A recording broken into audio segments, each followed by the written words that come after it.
Mhm.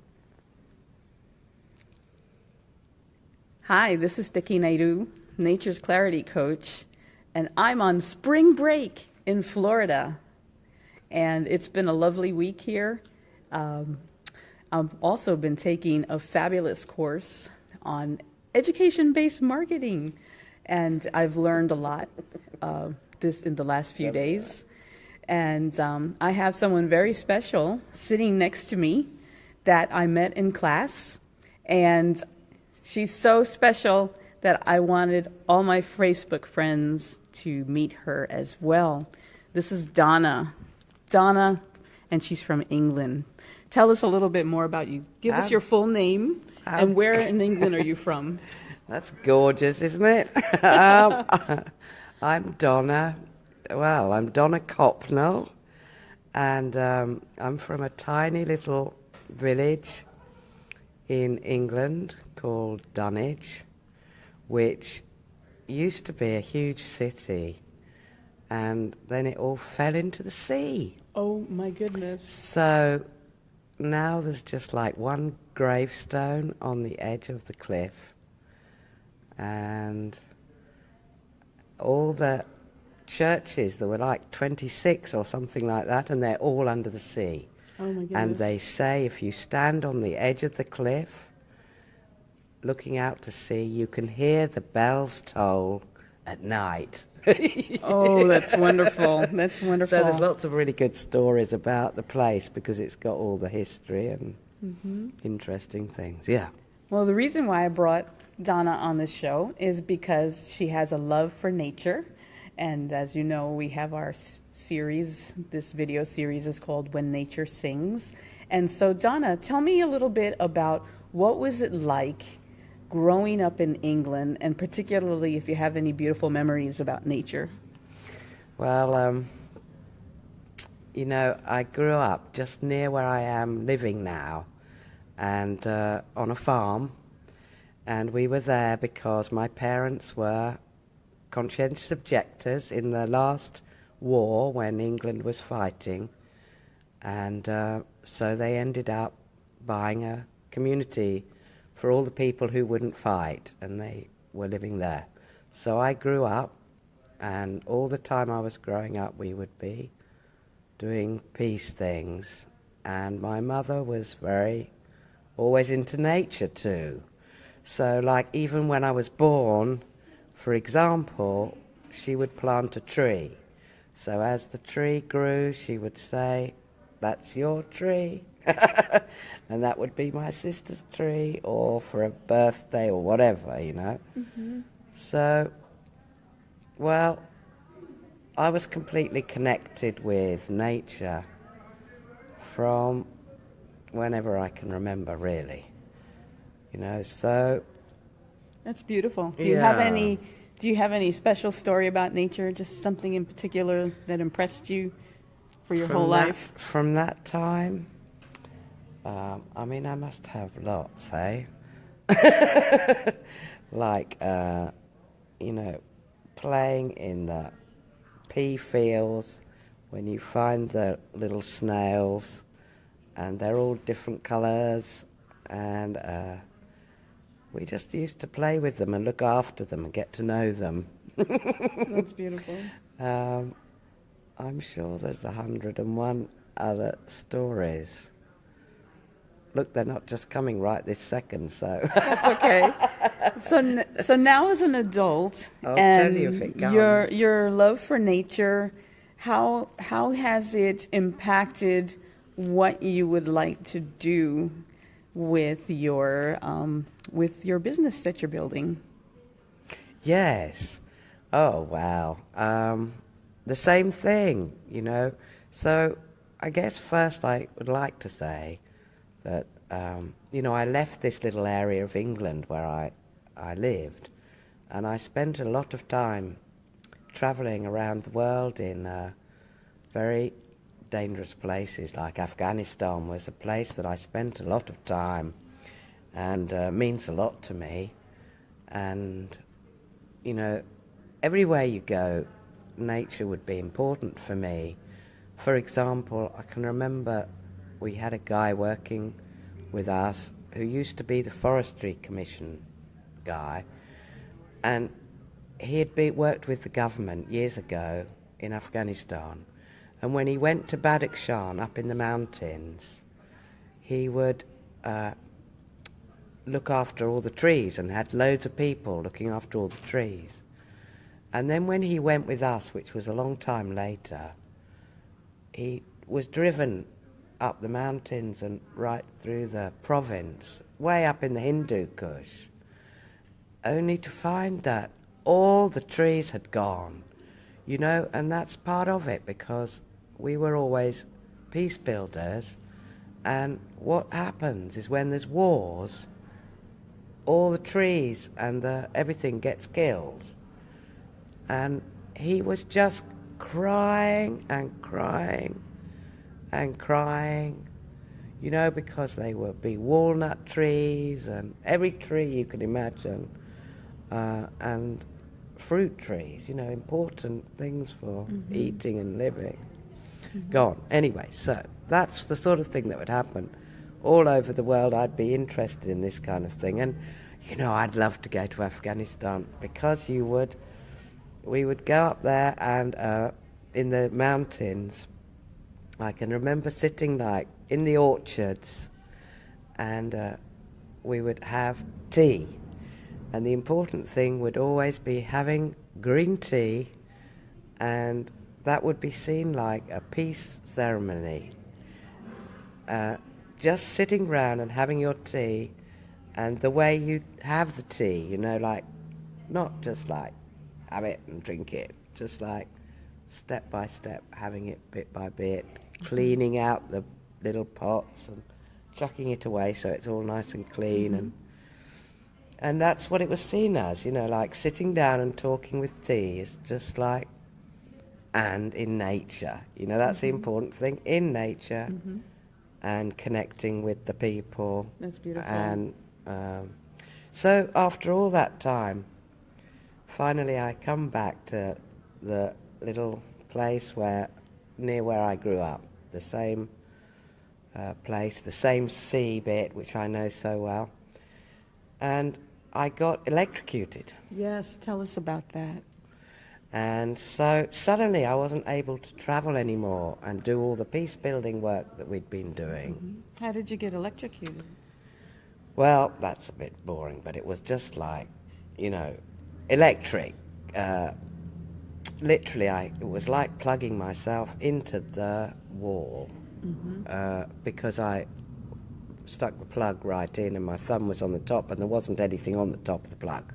So. Oh my. So how did that change maybe the way that you thought? You know, so. Did it transform your life in any way?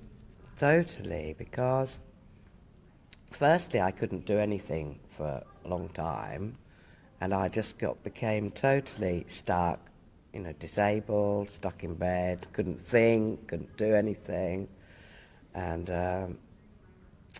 then slowly but surely, well, I spent ages trying all sorts of different ways to get better.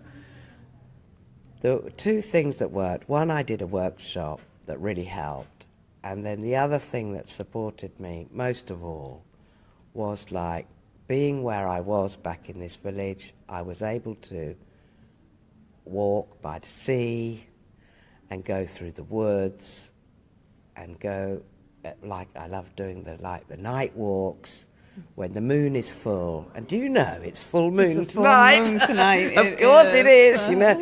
And like normally, so if I was at home, I would be going and seeing the full moon over the sea, and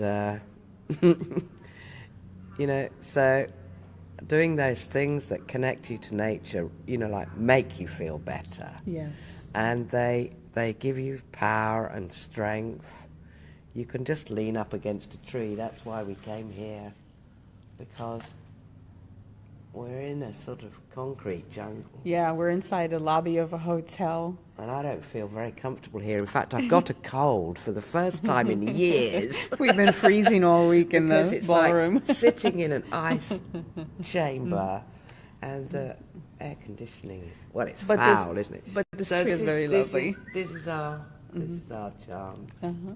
No parrots here, though, or anything. So what about the future? So So now, yes. you've had this beautiful childhood in a beautiful small town in England, Yeah, surrounded by nature. You've developed a love for nature, and in some ways, nature helped you heal after your Yes, electrocution. Completely. So a lot. How will that?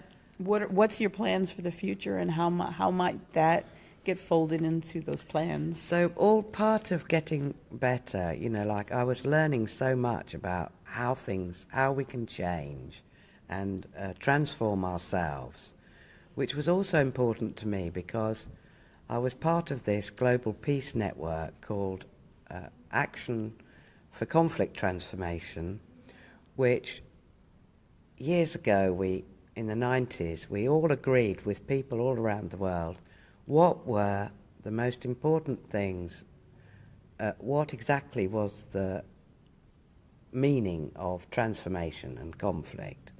And we would list them all out, and the last point was, and most importantly, transformation starts with ourselves. Mm-hmm. So here, finally, I was getting my chance to really learn what it was all about and what it meant. And so I was seeing how all the different things, and I got totally into what was happening. And as I got better, I would start to learn about this, and I realized, I loved nature before, but I didn't have the idea that it could transform somebody so powerfully.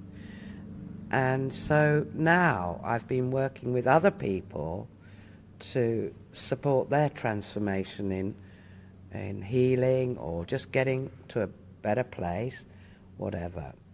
And I remember one day, a year or so ago, it was last year, and I was asked as an emergency. There's a woman, and she's just young woman, totally stuck, just stuck. She couldn't think, she couldn't do anything. Parents were terribly worried.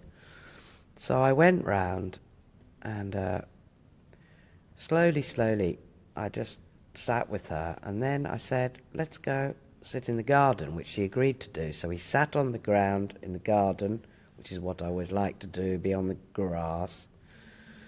And I was telling her how I go swimming in the sea with my dog. And I told her how I throw the stick as far as I can into the sea. And then we swim together to the stick. And then swim back again, you see. And I do it again and again. And for the first time, I see her eyes register something, you see. And I said, so it worked, sort of something, she came back again a bit. And was it the dog? A little bit. The sea. So then I managed to get her swimming costume, and I got mine in the car anyway. And so we went down to the sea from there. We were very close, but I drove her because she wasn't really up to much.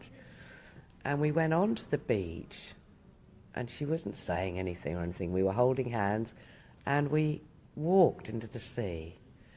And just by walking into the sea, there was a moment when she wasn't going to be able to do it for a minute, and we were jumping, sort of going over the waves a bit. It was quite strong, and there wasn't anybody else there. It was getting late in the evening, and so we were the only ones. But she came with me, and we went in the sea, mm-hmm. And then, she was like, yes, and she was just totally alive again. Oh, that's so beautiful. And by the time we walked out, she was like, it was amazing. And so things like that, I just find, So that's a lot of what I think is like, well, what are we taking all these medicines and things for when there's so much around us that we can use, you know? Like I'm feeling these things behind me that can help. That's beautiful. And so the programs that you're going to be building, do you see that as being part of that?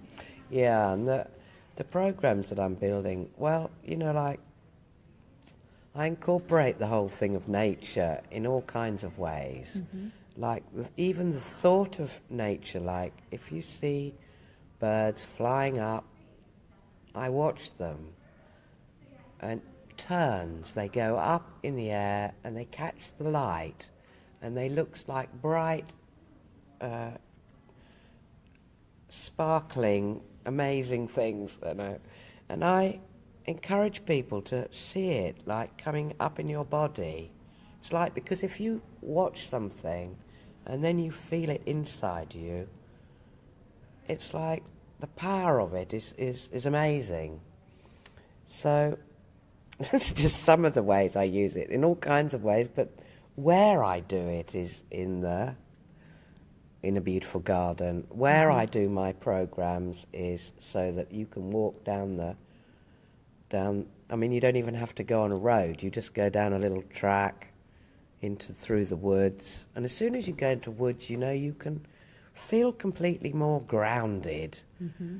You feel like the woman in the sea. She came alive again, brought her back into her body. And the same with going through the woods, you know, if you walk with your feet on the ground, you can sort of feel all sorts of things. Well, that's beautiful. All the energy of the wood, hey? It's just amazing. That's beautiful. Yeah. Well, shortly, Donna's going to be building her programs, and maybe we'll go to dinner and help her come up with a tantalizing name for her business.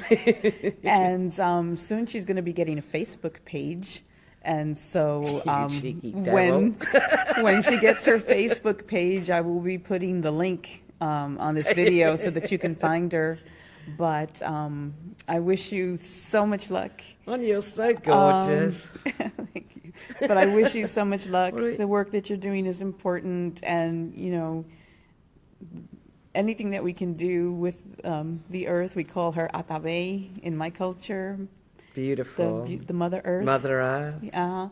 Is very beautiful and very important. And I wish you a lot of luck with your programs. Is there any last thing that you want to say before we close? How lucky I feel to be connected here. And it was just like one of those things where we just connected. We were doing something, was it this morning or yesterday? Yeah. It was just like, we're here together. And that was it, wasn't it? It's that was it. And so, very special moment. And I know we'll be in touch now. Yes, we will absolutely be in touch. And into the future. Mm-hmm. And wish you and all your families and communities at home wellness and peace and love. Thank you. So, okay. Well, this is Tekina-eirú, Nature's Clarity Coach. I'm here with Donna from England, and she has a beautiful healing program, connecting to nature, coming up pretty soon, and we're very grateful to have this interview with her, and soon she'll be getting a Facebook page, and you'll be able to find her as well. So, bye-bye from Florida. Bye.